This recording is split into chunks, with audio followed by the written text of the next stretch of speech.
air dan kemudian menjadi sumber air, fungsi ekonomi, fungsi lingkungan, dan fungsi sosial. Yang kesemuanya ini ketiga-tiganya secara bersamaan akan berpengaruh terhadap pengelolaan air tanah yang berkelanjutan. Nah, ini yang nantinya di dalam Undang-Undang 17 itu akan diatur sedemikian rupa untuk keberlanjutan dan masyarakat. Lanjut.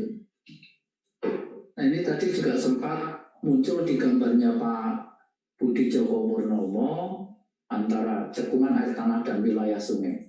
Bahwa cekungan air tanah itu dibatasi oleh batas litologi, batas batuan. Kalau WS, wilayah sungai, adalah kumpulan dari beberapa das yang batasnya adalah topografi. Sehingga pada saatnya nanti ada cekungan air tanah yang masuk di wilayah sungai ataupun ada beberapa wilayah sungai yang akan beririsan dengan cekungan air tanah. Tentunya ini yang tadi disampaikan oleh Pak Budi Joko Purnomo menjadi suatu kekhawatiran apabila pengelolaannya, pembagiannya tidak selaras, bisa menyebabkan terganggunya fungsi dari cekungan air tanah. Lanjut. Nah, kalau kita misalkan ini ilustrasi bahwa pengelolaan sumber daya air saat ini, bahwa air itu ada 3, bisa kita kelompokkan menjadi air hujan, air permukaan, dan air tanah, yang mana wadahnya itu tadi kita ketahui bersama ada wilayah sungai yang terdiri dari beberapa das dan juga cekungan air tanah. Nah, yang membedakan dari wilayah sungai dan cekungan air tanah tersebut yaitu faktor pembatasnya. Kalau wilayah sungai adalah faktor pembatasnya topografi, kalau air tanah pembatasnya adalah geologi dan topografi. Nah, dasar hukum untuk melaksanakan pengelolaan sumber daya air sampai saat ini adalah Undang-Undang 17 tahun 2019 tentang sumber daya air. Lanjut.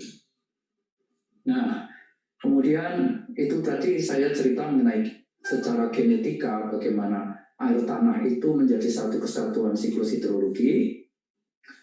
Sekarang saya akan mencoba sedikit mengulas mengenai pengelolaan air tanah berdasarkan Undang-Undang 17 tahun 2019.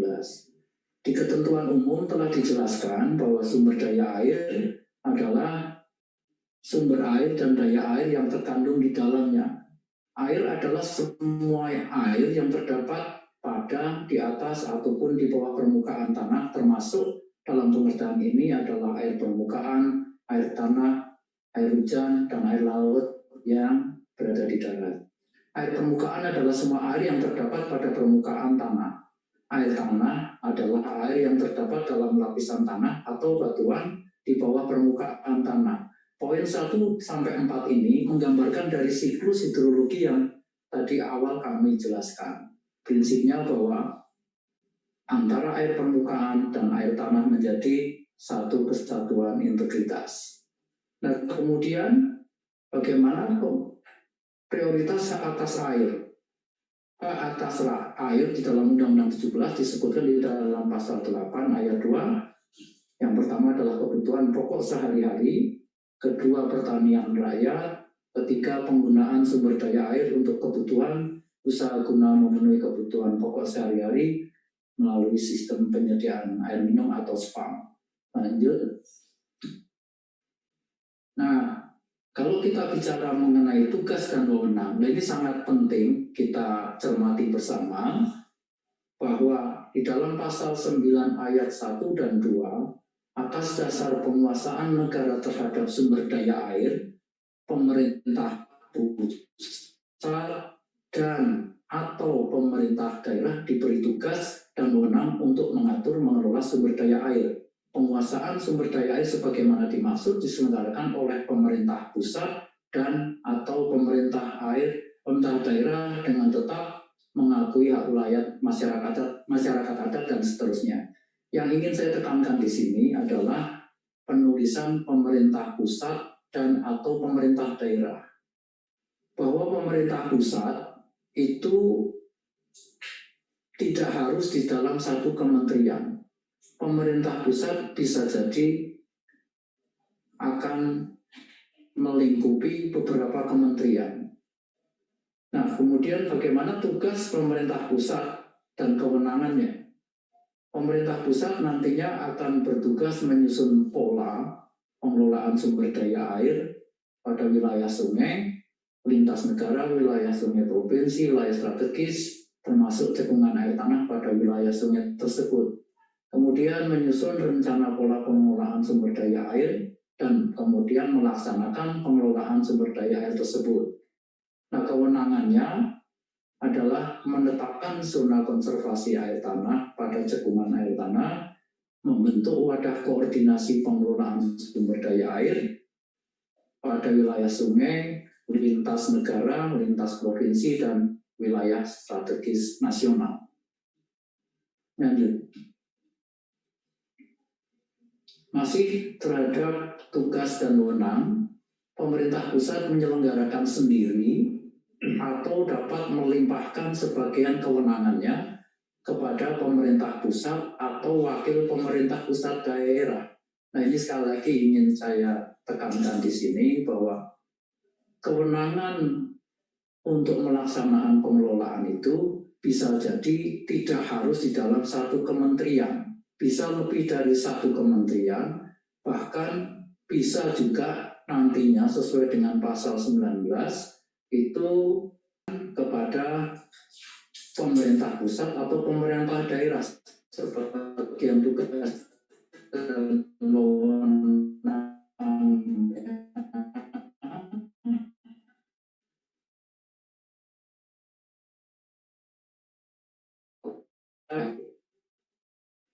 Nah, pengelola sumber daya air dalam hal ini hanya saja satu kementerian, bisa jadi nanti unit pelaksana teknis dari beberapa kementerian atau unit pelaksana teknis daerah atau badan usaha milik negara, badan usaha milik daerah di bidang pengelolaan sumber daya air.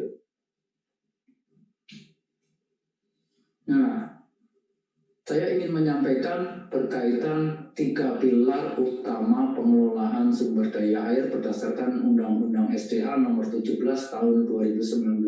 Yang pertama menyangkut konservasi sumber daya air, yaitu meliputi perlindungan dan pelestarian sumber air, pengawetan air, pengelolaan kualitas air, pengendalian pencemaran air. Kemudian yang pilar kedua adalah pendayagunaan sumber daya air. Nah, di dalam pendayagunaan sumber daya air inilah nanti akan ada perizinan penggunaan air sebagai media ataupun air sebagai materi dan sebagainya. Kemudian pilar yang ketiga adalah pengendalian daya rusak air, yaitu pencegahan daya rusak air, penanggulangan daya rusak air, yang semuanya ini tentunya dalam rangka pengelolaan sumber daya air untuk bisa kita menjaga kuantitas, kualitas, kontinuitas, dan keterjangkauan.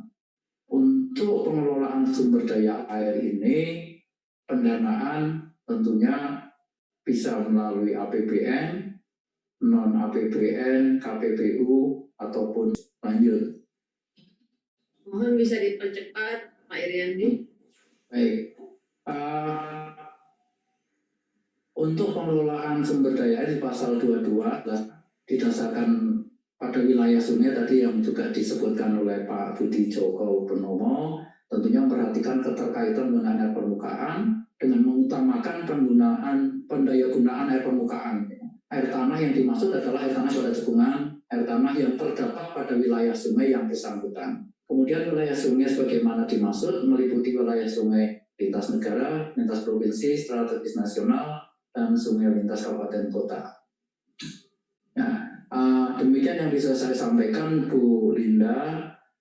Poin yang ingin saya sampaikan, poin penting, yaitu bahwa sesuai dari siklus hidrologi tadi, perlu ada integritas antara air tanah dan air permukaan. Bahwa kemudian Undang-Undang 17 SDA ini menyebutkan bahwa pengelolaan sumber daya air nanti bisa melalui pemerintah pusat, pemerintah daerah, ataupun kerjasama pemerintah pusat dan daerah dan sebagainya, nanti akan diatur lagi pada peraturan pemerintah ataupun turunan daripada Undang-Undang SDM yang sampai saat ini masih kita susun peraturan pemerintahnya. Saya kira demikian Bu Linda. Terima kasih. Wassalamualaikum warahmatullahi wabarakatuh. Waalaikumsalam. Terima kasih Pak Insinyur Iriandi atas presentasinya. Ini menarik karena dari 3 pembicara kita semuanya menggarisbawahi tentang sentralnya integrasi. Demikian juga dengan Pak Iriandi terakhir, pentingnya soal siklus hidrologi itu harus dilakukan sebagai integrasi. Dan kelihatannya kalau tadi menyambung pada ininya Mbak Nila, kelihatannya itu malah justru yang akan agak-agak problematik dalam undang-undang air yang terakhir. Nah, itu akan jadi bahan diskusi kita nanti, Bapak Ibu teman-teman. Selanjutnya saya beri waktu untuk bicara kita narasumber kita yang keempat yang datang dari jauh sekali. Meskipun kalau online nggak terasa jauh karena hanya cuma dari kamar ke komputer gitu, ke PC. Saya perkenalkan Michelle Kooy, Dr. Michelle Kooy, salah satu staf pengajar di Institut IHE-Delft, Institute for Water Education di Delft, Belanda, yang akan terus memantik diskusi kita karena pembicaraan kita atau tipe pengelolaan air di Indonesia itu sangat terpotong-potong baik dari sisi level pemerintahan maupun dari sisi sektor. Nah, dia akan menyampaikan atau akan memaparkan gagasan terkait dengan tata kelola berbasis kolaborasi, karena tadi disampaikan oleh Pak Budi, air itu ngalir gitu ya, nggak terjadi wilayah Jabar atau air dari mana itu dia nggak ada karakteristik dari watak air itu sendiri yang mungkin bisa menjadi penting dalam konteks ini pembicara tata kelola berbasis kolaborasi berdasarkan pengalaman di Belanda. Saya persilakan Michelle, please, time floor is yours. Mungkin kalau ada yang PPT-nya akan bahasa Indonesia, tapi kalau ada yang agak berbeda nanti saya akan menerjemahkan. Michelle? Thank you, Linda. Good morning, everyone. It's very nice to be here with you all. Look forward to the discussion later. Linda, will my presentation go up on the screen? Can DS do that? Yes, okay. We'll do that. And I'm hoping that if no one can hear me, that you will let me know. So good morning, everyone. I'm joining you from the Netherlands, indeed, from my home, where we're also still following COVID measures here. So next slide, please. Yes. So I'm also going to talk a little bit more about groundwater than water supply in general. And my presentation is based on work that I have done, but also my colleagues. So I just want to acknowledge them, that also Klaas Schwartz and Gabriella have done some work on groundwater in Delft. So the presentation, the webinar this morning is about the implications and the impacts of this new governance structure for water in Indonesia, and asking what the laws and the regulations will mean and how decisions will be made, and especially what these outcomes will be for citizens' rights and access. And I don't want to downplay the implications of these informal institutions in water governance, and certainly there is a need for better integration. But I'm going to talk briefly this morning about why thinking about formal institutions, laws and regulations, and then the state agencies responsible for implementing is not the only way to think about water governance. And particularly for groundwater, this may not be the most effective way of conserving, protecting, and allocating, both to achieve social equity and ecological sustainability. So what I'm going to talk briefly about this morning, Linda has already alluded to this, is collaborative groundwater governance. So briefly to explain what it is, why it is needed, and where it can address some of the shortcomings of governance through legal frameworks. And in order to introduce this governance approach, I'm going to tell a short story about the history of groundwater in Delft, and to illustrate how a collaborative groundwater governance approach can help in to address the common good and where legal frameworks themselves are not sufficient. Next slide, please. So just to remind you all that when I talk about governance, I'm talking about the definition that I have put up here. So I guess you're all reading that in Indonesian. So governance as power relationships and the articulation between the logics or the rationales of different actors, state, civil society, and the market. Next slide, please. So what is collaborative governance? Collaborative groundwater governance or collaborative water governance, it encompasses new coalitions amongst government institutions, civil society organizations, and these coalitions are held together by guidelines or accords in non-binding instruments, so agreements that are made. And in the cases of natural resources disputes, but not only amongst water, but other natural resources, collaborative governance is a technique used to resolve conflict and to facilitate cooperation between the actors involved. And the nature and form that such collaborative governance strategies come to take are based on the particularities of the region, so the unique geophysical, legal, and other societal factors. And so these collaborative governance mechanisms come in a variety of forms. Next slide, please. So if that is collaborative governance, or an approach to collaborative governance, why do we need it? So groundwater is particularly a common pool resource. So the governance of groundwater abstraction has been linked to a diversity of institutions, policies, and laws that engage with many different kinds of actors and are closely related to local ecosystems. So in governing common pool resources, there are a myriad of institutions, policies, laws, and actors all involved, and not all of these actors and institutions are those of the state or are formalized in laws and regulations. And groundwater, as we know, is not fully controlled by infrastructure or institutions. I see that the nice photo that I had put up here. Oh, previous slide still, please.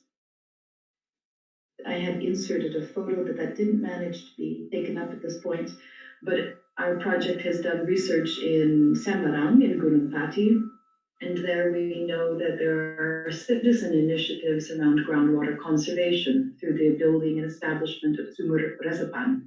Now, these are not actions or practices of groundwater conservation that are going to be mandated through formal laws and regulations. They may relate and articulate with those as such, but we see that they're also very much shaped on the history of the area, on many different sorts of values, informed by religion and art and aesthetics, and regard for the history of the place.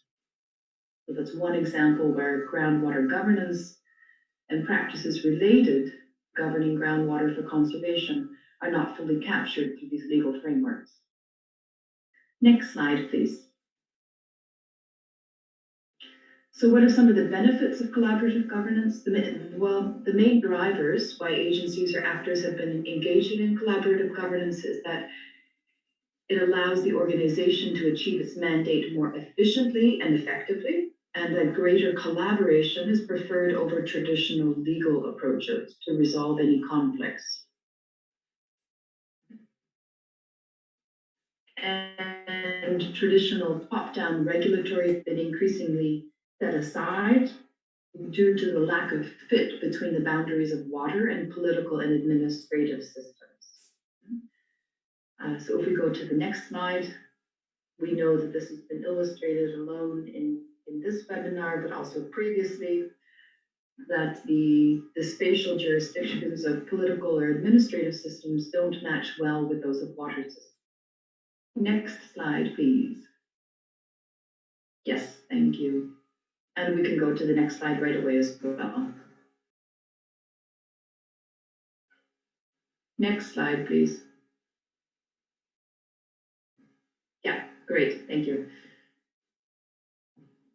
So, but even going beyond thinking about the benefits of collaborative governance to resolve conflict or to be more effective or efficient, collaborative governance is also a more ambitious understanding for reconstructing democracy along less adversarial and managerial lines.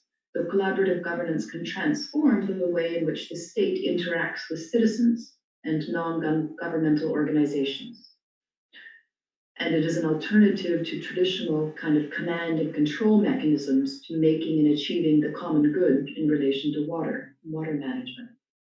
And I think this may be a point for discussion in the plenary afterwards when we talk in more detail about how the new law for water changes how the state interacts with citizens in regards to water management. Diaz, can you skip 2 slides ahead, please? Yeah, and one more. So we're just using this to illustrate the kind of command and control approach that it was both in the former water law, but also will be in the new water law. So and now I'm going to talk briefly about Delft and about the Netherlands experience in collaborative governance, and to show you how adhering to a very traditional legal approach to groundwater, instead of a collaborative governance approach, there was a problem in losing sight of the collective good. So in the Netherlands, we have lots of problems with groundwater excess. So it's not typically due to over-abstraction or groundwater conservation, like in Indonesia, but due to the particularities of the Netherlands, the fact that we are mostly undersea. Then there is a problem with groundwater excess and raising of the water table, which then contributes to flooding problems. And this is well known through many Dutch cities, and particularly many kind of post-industrial cities. So cities in the Netherlands where you had large industrial centers that used to extract a lot of groundwater for industrial use. But later on, the economic activity of these cities changed and it became de-industrialized, so less groundwater was used. But now we have too much. So we have a rising groundwater table, which causes lots of problems for flooding. So talking specifically about the case in Delft, next slide, please. Yeah, there we are. Previous slide. Going a bit, yeah, thank you. So in 1916, there was a company, and it was the predecessor to the current Dutch biotechnology company, was granted a concession for abstracting groundwater for industrial purposes. And this was when the city was still largely rural. So there were fewer than 36,000 inhabitants, and it was mostly agricultural. If we fast forward to today, next slide, please. We see that the company, the shaded blue area in the middle of the map, is surrounded by the built-up urbanized area. So it's largely now residential. And this company has now decided that it doesn't want to abstract groundwater anymore. It can reuse the water that it takes. It needs much less for its industrial processes, which have become more efficient, but also pumping up such a large volume of groundwater was costing the company a lot of money. So in 2007, it said, okay, we're not going to take any more groundwater, but the impact of this was kind of a rise in the water table of about 1 meter within the 5-kilometer radius of the wells, and then lesser as you go further out. But this was a huge problem for the rate of infiltration of groundwater into the aquifer, so causing floods. Next slide, please. So this was a crisis for many actors involved. It was a crisis for the province, for the water boards, which are the government agencies which responsible for many types of water management, for the municipality, and for citizens, or for homeowners.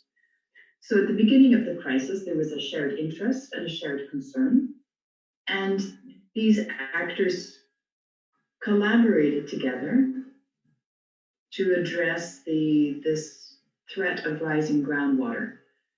But the end is it allowed them to respond more effectively and more efficiently to the crisis. So they've formalized their collaboration, their partnership in a governing entity.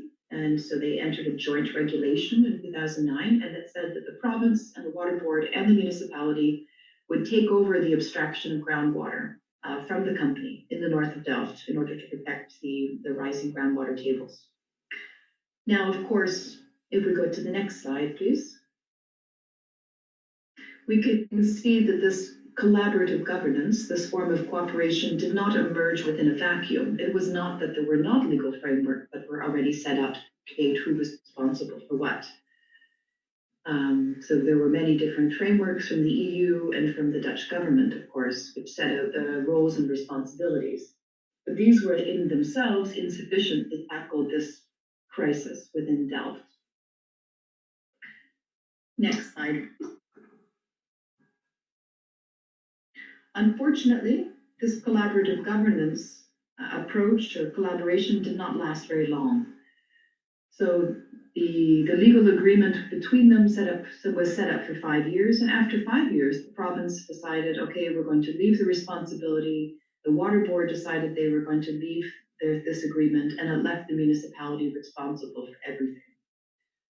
Now, why did this happen? In a way, well, there are many explanations and interpretations, but what definitely the water board in the province did was adhered to a very narrow interpretation of their legal governance mandate. So they said that they could leave, and they solved their own respective problems through independent efforts. So the water board is in charge of flood control, and it said, okay, if that's our mandate, we're going to raise the dikes. So they raised the dikes, and then they said we don't have to collaborate with pumping groundwater. Next slide, please.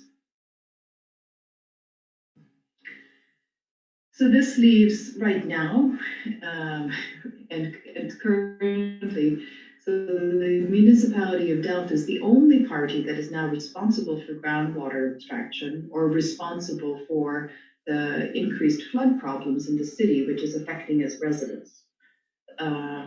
This is a far from ideal situation because the two entities or the two actors within the previous collaborative governance agreement, which are left responsible, are those which have the least money. So the municipality is in debt.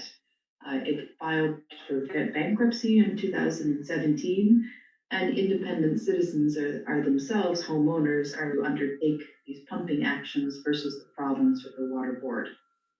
However, we can say that the collaborative governance approach in Delft has withered as a result of this adhering to legal mandates.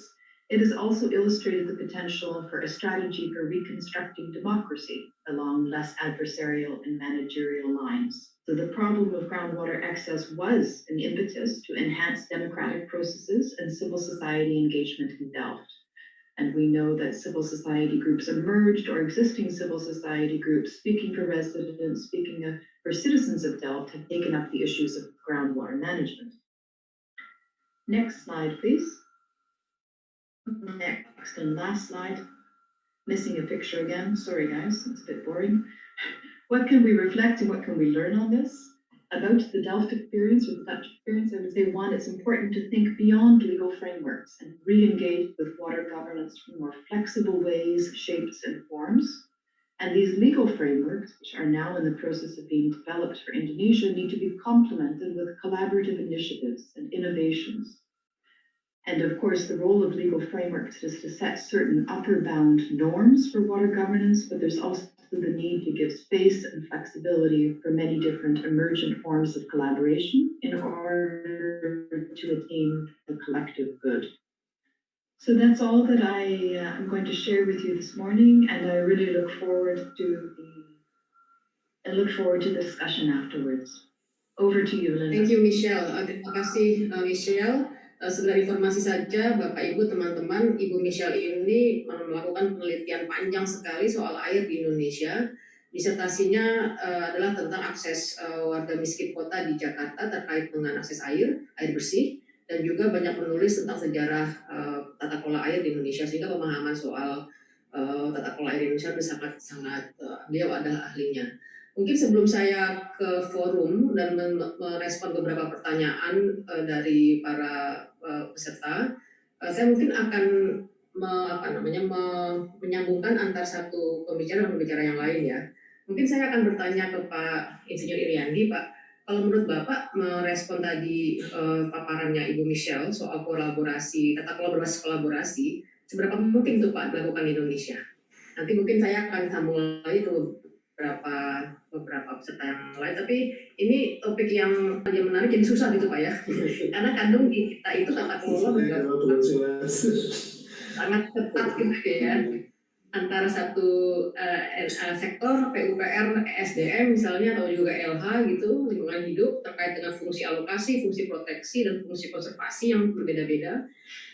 Tapi juga ada tadi level yang tadi Mbak Nila sampaikan terkait dengan pemerintah pusat, provinsi, dan belum lagi soal cekungan yang tadi disampaikan oleh Pak Budi. Mungkin bisa respon sedikit Pak Iriandi terkait dengan berapa menurut Bapak peluang di Indonesia kita lakukan, Bapak berpikir di luar kerangka hukum yang sangat legalistik dan berbasis pada kolaborasi.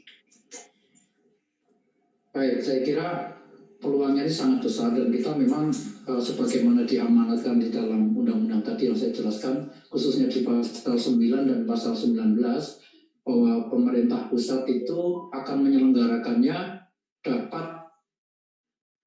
dilaksanakan oleh pemerintah pusat sendiri dan atau pemerintah pusat yang lain, dan juga bekerja sama dengan pemerintah daerah. Bisa juga sebagian tugas dan wewenang itu dilimpahkan kepada institusi yang lain. Sehingga saya kira ini merupakan satu peluang bahwa dengan memang kita seharusnya kita tidak bisa implementasikan pengelolaan sumber daya air itu dengan single institusi, tapi kita harus berkolaborasi baik itu dengan antar pemerintah pusat, antar kementerian, antar pemerintah provinsi dan pemerintah daerah. Saya kira demikian Bu Linda. Terima kasih Pak Iriandi. Nah, mungkin bisa di satu kedua pertanyaan Mbak Nila untuk Pak Iriandi dan juga Pak Budi Joko terkait dengan tadi topik atau poin-poin besar yang Mbak Nila sampaikan, misalnya memperlakukan undang-undang ini tidak bisa dilepaskan dari undang-undang yang lain. Silakan Mbak Nila, mungkin satu pertanyaan untuk masing-masing Pak Budi dan Pak Budi Joko dan Pak Iriandi. Iriandi. Mbak Nila suaranya nggak nyala Mbak. Oke. Ya. Untuk Pak Iriandi ya Pak, apa sebetulnya rumusan rencana kedepannya ini kita bisa lihat di mana ya Pak, yang sudah mungkin sebagai masyarakat umum gitu kita bisa tahu gitu. Baik. Ini langsung respon saja. Ya baik Bu Nila, jadi kalau perumusan ke depan sampai saat ini kita masih hanya berpegang pada Undang-Undang 17 tahun 2019. Untuk perumusan ke depan tentunya kita masih menunggu turunan-turunan dari Undang-Undang 17 tersebut. Di antaranya harus ada peraturan pemerintah yang nanti mengatur siapa dan berbuat apa di sana. Siapa itu bisa, tadi saya sampaikan bisa satu kementerian, bisa lebih dari satu kementerian. Nah, kemudian dari PP juga nanti pasti ada turunannya permen-permen. Ini yang kita proses Bu Nila supaya amanat Undang-Undang 17 ini bisa kita laksanakan dengan baik gitu. Saya kira demikian. Terima kasih Pak Iriandi. Baik, terima kasih Pak Iriandi. Kalau Mbak Nila ada pertanyaan untuk Pak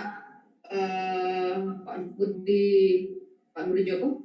Sementara belum.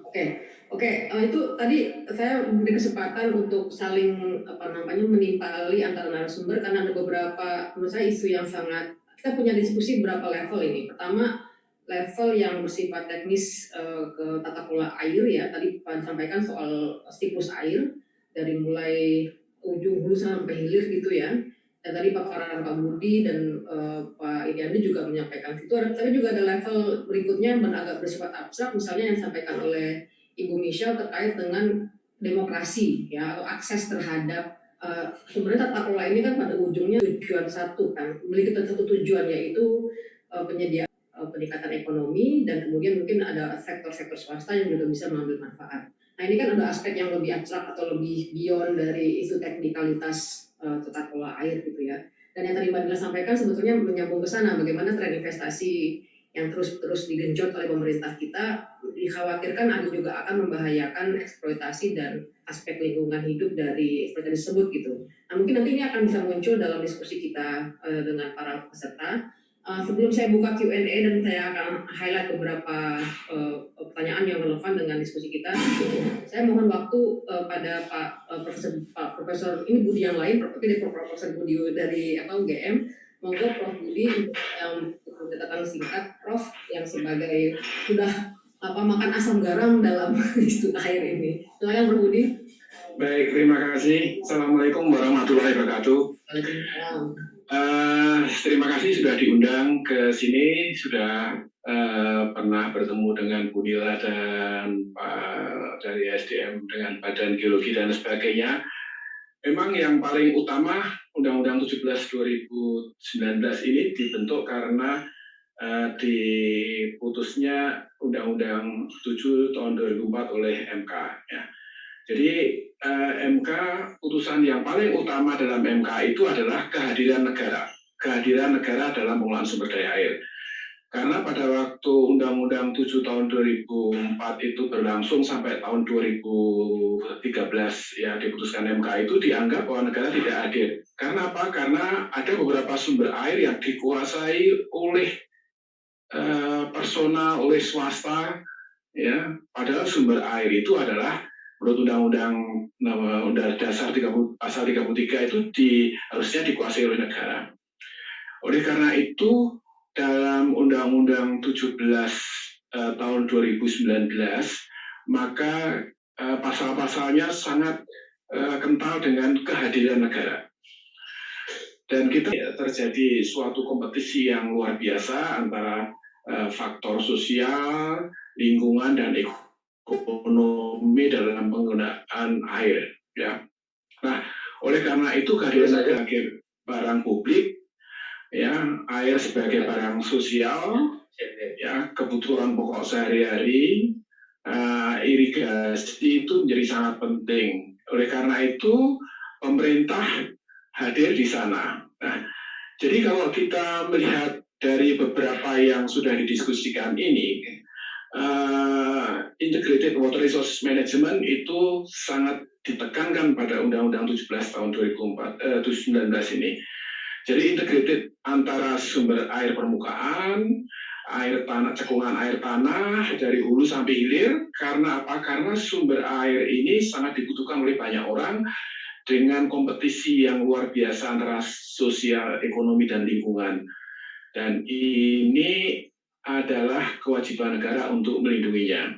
Jadi kalau kita lihat, tadi sudah sampaikan oleh Pak Direktur juga bahwa dalam pengelolaan sumber daya air itu ada 3 aspek, dari konservasi, pendayagunaan, dan pengendalian daya rusak air. Nah, yang banyak orang itu mau ikut serta itu pada pendayagunaan airnya. Jadi pada konservasi itu relatif itu hanya negara yang banyak investasi di sana, juga pengendalian daya rusak air juga, pengendalian banjir dan sebagainya. Nah, jadi kalau kita melihat dari beberapa aspek ini, kita bisa melihat tadi contohnya air tanah misalnya. Andaikan Gubernur DKI itu sudah menyetop pemakaian air tanah, tapi kalau Bekasi tidak menyetop juga, maka karena cekungan air tanahnya itu jadi satu, maka tadi disampaikan tadi satu dan cekungan air tanah itu bisa mengalir dari DKI ke Bekasi, dan itu land subsidence-nya di DKI akan berlanjut walaupun sudah diselesaikan. Oleh karena itu memang harus ada koordinasi, ya, integrated water resource management oleh pemerintah pusat, yang tadi mungkin Bu Nila mengatakan. Jadi ini hanya mungkin saja bahwa perizinan itu, dokumentasi tentang pemanfaatan air itu harus jadi satu. Ya, bisa saja sekarang ini yang terjadi karena izin air tanah itu di gubernur, izin air permukaan di pusat, maka orang yang tidak bisa mendapatkan izin air permukaan akan lebih senang pergi ke gubernur, ya, karena dia lebih cepat mendapatkan ini. Dan nantinya dengan bersatunya izin itu, maka diharapkan tidak akan ada terjadi. Memang dalam Undang-Undang Sumber Daya Air yang nomor 17 itu pasalnya lebih sedikit lagi. Karena apa? Karena undang-undang ini hanya mengatur pengelolaan air di frame utamanya saja.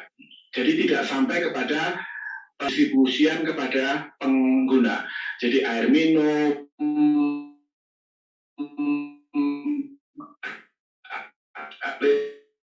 listrik itu nanti di frame-nya saja, di frame yang utamanya. Jadi itu saya kira yang atas tekanan pemanfaatan air yang sudah sangat besar kepada sumber daya air di Indonesia ini, maka integrasi yang kuat di antara para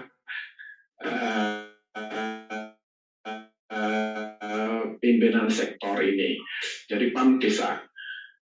Jadi PAM desa itu sekarang tidak mengambil air permukaan karena air permukaan itu dianggap lebih mahal untuk proses penjernihannya. Mereka mengambil dari air tanah. Sehingga seperti yang dikatakan oleh Badan Geologi tadi, teman dari Badan Geologi tadi, bahwa 70% pemanfaatan terutama untuk air minum itu memakai air tanah. Karena memang itu yang paling cepat bersih, ya, dan tidak perlu proses, dan sehingga, nah, kalau itu terjadi, kemudian pemerintah juga tidak menyiapkan reservoir yang cukup banyak, maka pemakaian air permukaan, pengendalian polusi juga tidak dilakukan dengan baik, maka itu tidak akan terjadi dengan pengendalian pemanfaatan air itu tidak akan terjadi dengan baik. Karena semuanya diserahkan pada sektor-sektor yang sektor-sektor itu tadi bisa berkilah, ya, untuk tidak melakukan tugasnya dengan baik. Oleh karena itu, tanggung jawab negara sebagai regulator dan terutama tanggung jawab negara untuk mendanai sebagai istilahnya developer. Jadi beberapa infrastruktur air itu sangat mahal harganya dan itu tidak ada yang mau, itu relatif tidak ada harganya. Air irigasi itu relatif gratis, air minum juga kita hanya membayar biaya pengolahannya saja, dan investasi itu harus dilakukan oleh pemerintah. Nah, sekarang siapa operatornya itu? Oleh karena itu pemerintah dalam pasal 19 itu bisa mendelegasikan sebagian wewenangnya yang di luar regulator tadi untuk melaksanakan pendayagunaan air itu dengan baik. Saya kira itu untuk sementara supaya bisa memberikan tambahan informasi. Sekian, terima kasih. Assalamualaikum warahmatullahi wabarakatuh. Terima kasih banyak Pak Prof. Budi catatannya. Ini membawa kita kembali pada mengapa kita melakukan kajian ini adalah karena tadi peran sentral negara dalam menjamin air sebagai benda publik yang harus dijamin berdasarkan undang-undang. Dan ini yang menjadi dasar kita bagaimana sih tata kelola yang seperti apa yang bisa posisi menegaskan betul peran negara sebagai regulator dan memastikan hak warga, akses kepada petani maupun yang kelompok-kelompok lain. Saya dibantu oleh co-host di sini untuk menyeleksi pertanyaan-pertanyaan terkait dengan apa yang sudah kita diskusikan. Sebentar saya cek dulu. Mungkin ada pertanyaan untuk Pak mana ya? Ibu Michelle ya di Belanda, di mana ini? Seberapa yang tadi kan disampaikan ada situasi kolaborasi pun memiliki kegagalan itu ya untuk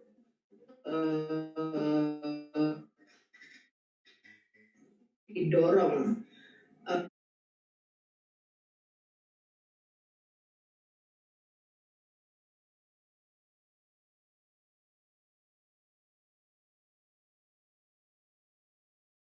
Sorry, ini saya udah baca. Ada kesulitan dalam kata kunci integrasi ini, kata kunci yang paling satu dari segi kata cuma satu kata, tapi dari segi makna ini luar biasa. Ini ada pertanyaan dari Pak Ketut Ari, juga ada pertanyaan terkait itu bagaimana sebenarnya implementasi di dalam pengalaman Belanda ya pasca batalnya atau pasca pull outnya beragam aktor yang terlibat dalam proses kolaborasi tersebut. Mungkin ini pertanyaan untuk Ibu Michelle. Sambil jalan nanti saya akan cek pertanyaan lain yang terkait untuk Pak Budi Joko, Pak Iriandi, dan juga mungkin Mbak Nila. Michelle, can you respond that questions?